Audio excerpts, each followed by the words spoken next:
All right, welcome to Ask Solar Mike. What we're going to cover today is Blitz, right here, Blitz door knocking.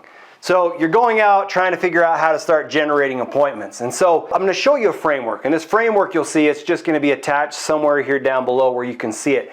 And I'm going to walk you step by step this process on how I go about generating appointments, okay? And I show this to you because this is a very scientific proven strategy to be able to get gatekeepers to allow you inside their house, okay? So one of the things that I do, now when I go out and I knock doors or whatever, I don't have any sort of markings on me or any sort of indication that I work for any particular company. And what it is I don't want somebody to screen me out. And so as I go through this process, I'll show you steps and processes that I use to screen myself in past the gatekeeper to get a customer to say hello to me so that we can have a conversation, okay? And the way I broke this framework out, really there looks like I got 6 chunks or 6 major chunks or major steps that you go through. And then I have little mini steps inside each one of them, okay? So first step, or the first thing to do is it says door approach, figuring out how to generate curiosity so this customer is willing to engage in a conversation with you. So first thing is, since we're not going to come back to this neighborhood or this area, we're going to go ahead and knock all the doors because we're not coming back, okay? So number 1, let's just take a knock all doors. Number 2 is I'll put a link down below where you can go and download this app. There's an app that'll help you door knock so that you know how to approach somebody. So this particular app is called Parcel. It's called Parceled. And I'll put the link down below. But what it is this app will show all the homes. So you can take a home, you can click on it, and as soon as you click on this home, right here, it's going to tell you the name of the homeowner. So first thing I do is I knock all doors. 2, I'm going to look up the name of the homeowner. 3, as I walk up to this house, I'm always looking for something of interest or some sort of conversation starter. So it's like, wow, they have a really nice truck. I can tell that they spend a lot of time on their landscaping. I'm trying to find something that will allow me to have a thing to compliment them on so we can have a conversation rapport. So that's 3. I'll notice something. So as soon as I go up to the house, I'm going to do this. I'm going to go up and I'm going to knock on the door, knock, knock, knock. Then I'm going to turn around and I'm going to walk back 10 feet from the door and I'm going to stand like this. I'm going to turn and stand looking the opposite direction. The reason I do that is if they come to the door and they look through the little tiny peephole, I do not want them to see my face and say, I have no idea who that individual is. Because the thing I know is nobody wants you to come knock on their door, and so they're going to actively screen you out. And your secret is to be able to generate curiosity. So when they see you standing there, you're not gonna be fidgeting or playing with your phone or doing anything goofy. I just stand there and I usually go kind of like in a power move, or I'll put my hands in my pockets, but I'll not sit there fidgeting, okay?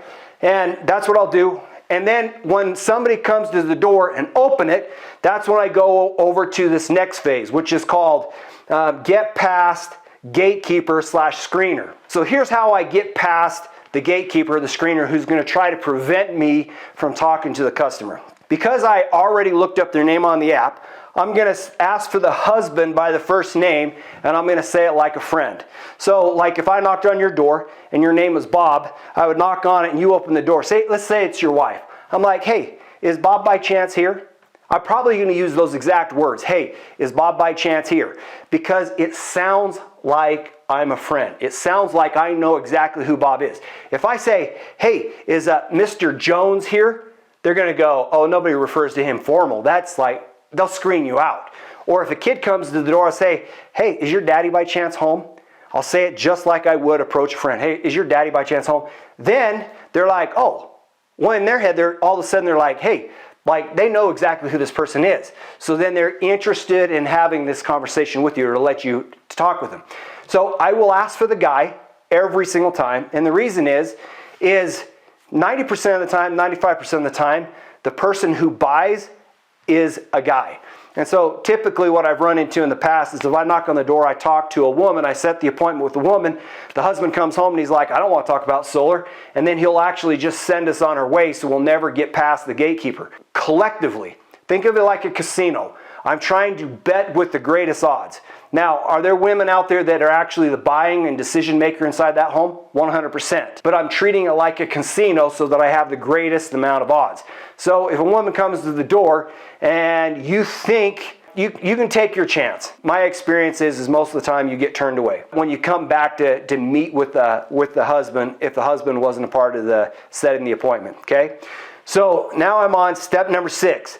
So when the husband comes to the door, I literally just stick out my hand and I just greet him by name. So I'm like, hey Bob, how are you doing? Then I will go to this next section. This next section is rapport, question, and solar hooks. This is how I want to initiate this stuff. I've tested this in other scenarios. I've never tested this on doors, so I want to be clear on that. Okay?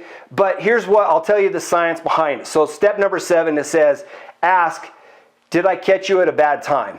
What I'm really doing is I already know I already caught him at a bad time. And so I'm giving them a chance to acknowledge that I caught him at a bad time. But it also is saying, hey, can I have permission to have a conversation with you for a second? And as soon as I say that, like they don't know why I'm there, they have no idea, they're just curious, then they'll probably say something to the fact like, no, this is a bad time. Okay, so then you're done. It wouldn't have worked anyways, right? But usually people are like, I got a second, you know, it's a bad time, but I got a second. Okay, there's my invitation. What it did is it allowed the customer to pull me forward into the conversation. Like they granted me a couple minutes or seconds to be able to have this conversation with them. And so to speed this rapport building process up, normally when I'd go out and sell, I would take a lot more time on this, but being this is a blitz and we have so many houses to hit, I don't have time to waste tremendous amounts of time trying to figure out how to get into deep rapport with these people. So I've got to figure out how to hyper accelerate what I'm doing. One of the secrets is knowing how to tell stories. So you're going to look down below. I'm going to have some slides and some stuff on ideas and strategies on how you can do a story. But right here, I put a small framework inside this. So step number 7, I said, okay, come right here. Say, did I catch you at a bad time? Pull forward. I have permission to have a conversation.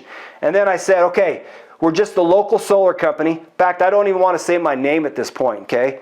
I just want to say we're a local, not even solar. My bad. I didn't mean to say solar. Said we're just a local company helping homeowners deal with all this inflation. Have you noticed since COVID and the Russian war that everything keeps going up? But like I already know the answer to that question, okay?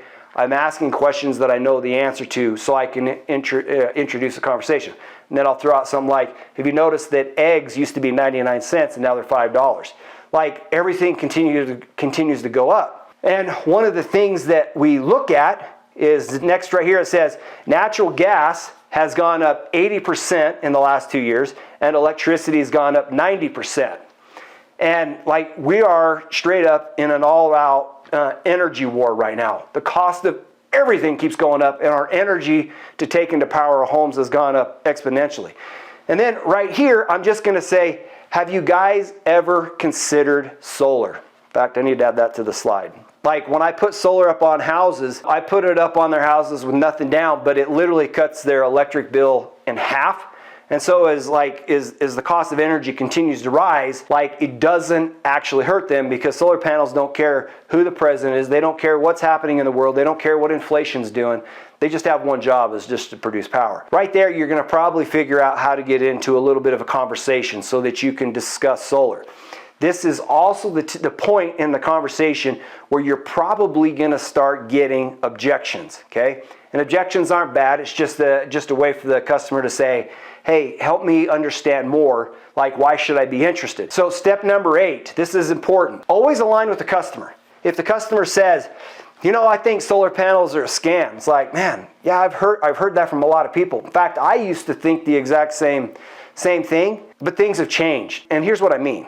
And then I would say something like, banks have noticed that solar panels have helped people so much that like when we go help people with solar now, we can actually put the solar on their house with 0 down and the bank literally would finance this thing 100%, but then it cuts your electric bill in half. A customer will say, well, I think solar panels look ugly. It's like, yeah, we ran into that a lot. A lot of people felt that way.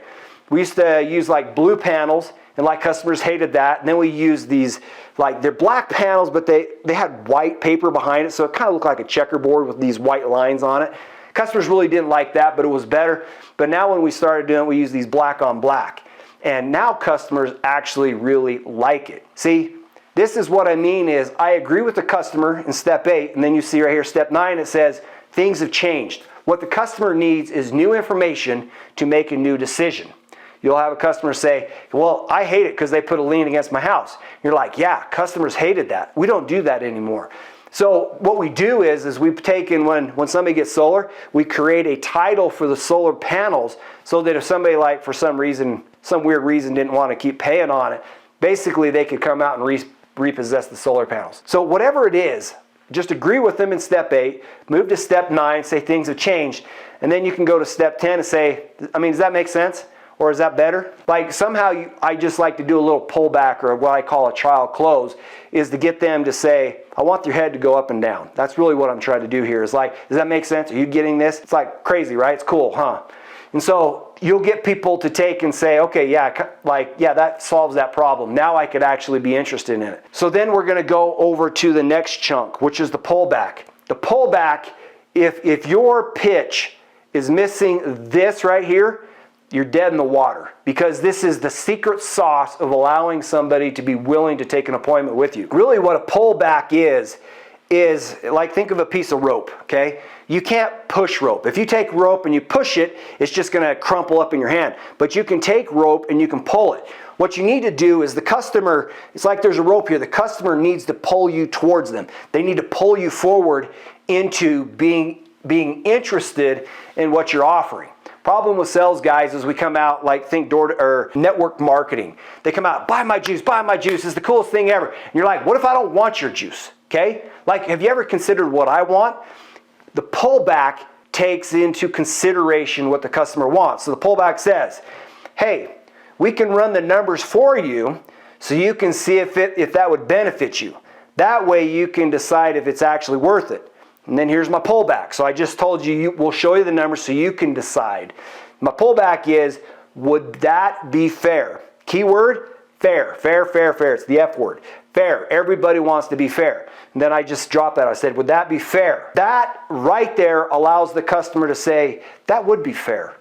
Then they can pull you forward. Saying something like, yeah, that would be fair. Yeah, that would be fine. That's the pull forward. That's what allows them to move forward. So then you can come over to the next step, which is book the appointment. So we're on step 12 now. Step 11 is the would that be fair. Step 12 comes over here and says, okay, we want to book the appointment. So you're like, okay, I'm gonna give you what I call an option close.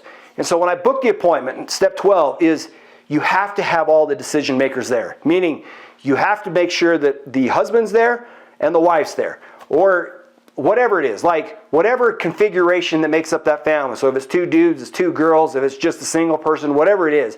But whoever owns that property or who's the decision maker, you need to make sure that they're there. And then I say, would it work if we came back like today at 3 o'clock or 5 o'clock? What it is I'm giving them 2 options that they can choose to schedule it. Because they can pick this one or that one. If they don't like either one, they can pick the one that they want.